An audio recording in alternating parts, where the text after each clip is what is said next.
A number of years ago, I visited this fantastic museum in Israel called the Blind Museum. Its purpose is to give a person who can see a sense of what it is like for a person who can't see to live life on a regular basis. And so you're in a space which is completely dark, so much so that you can't see a thing. You can't even see shadows. And you have to rely on your other senses to make your way through the experience. And so you're relying on your hearing, you're relying on your feeling, you're relying on your sense of smell in order to get through the museum. And it really is the closest thing that any of us who are able to see would come to understanding what the Makkah, what the plague of Choshech, of darkness in Mitzrayim, was really about. The Torah tells us that the darkness was so heavy and so thick in Mitzrayim that the Egyptians weren't able to stand up.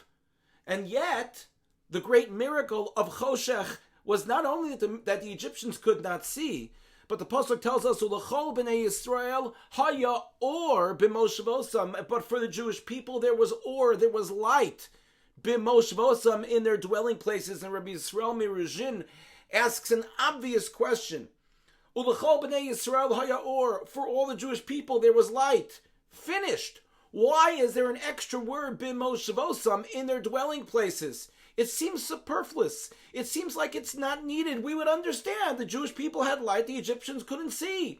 What does the word b'moshvosam come to teach us? And so he explains so beautifully that in each and every Jew there is a nitzutz, there is a spark of light from heaven that is placed within us. And so he says, Ulechol b'nei Yisrael, for every Jew, no matter where they are, no matter how dark of an experience they are going to, they are to be reminded that there is a spark of or, there's a spark of heaven, b'moshvosam, within their dwelling place, wherever that dwelling place may be at a given moment. And so, just like when a person may have a diamond, but if the diamond is thrown in the sand, one just sees sand, they have to look, search, and find the beautiful diamond. So too, when we're going through struggles, difficult moments in life, when there may be darkness in our experience, we have to search for that or, we have to search for that spark of light